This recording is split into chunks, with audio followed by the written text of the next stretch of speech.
I guess there are kind of principles and then there are methods, really, and it's perhaps important to, slightly differentiate. I mean, principles I've talked about to some extent in terms of the Revens principles of, there's a principle of, a democratic approach to learning, in fact, that whilst we do respect people's expertise, we also are open to learning from everybody, with and from each other.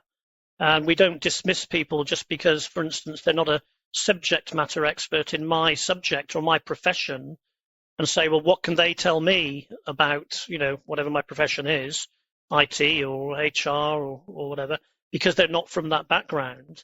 It's actually to be open to the idea that I may learn something, from their insightful questioning that they, ask of me. So that's a democratic principle that is behind action learning.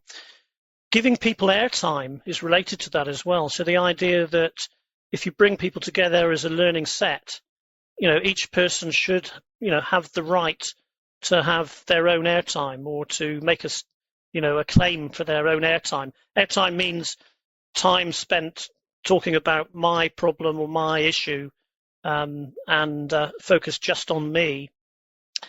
So giving people an opportunity to have airtime, is important.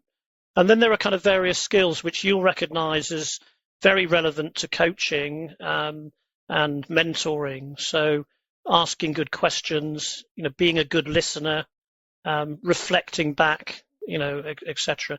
So these are some of the skills which, I don't think it's a case of, in the world of learning and development, that we have to say, I favor action learning over and above coaching. I see coaching and mentoring and action learning as all methods of developing people, which have certain overlaps. Certainly there are particular skills that bridge across all three of those methods.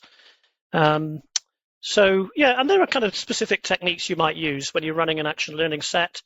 I would encourage people to use a checking in process at the beginning. It works well. So you ask people or you invite people to say, how are they showing up? How are they feeling at the time of attending the meeting? What's going on in the here and now for them? What's distracting them, etc. So to get that out in the open and to enable you then to hit the ground running in working on the issues that they're bringing to the program.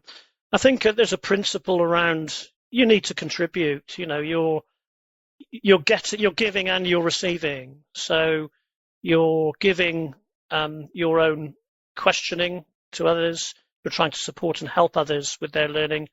And, yes, you'll be receiving support and help yourself. So there's a principle of reciprocity, I would say, there.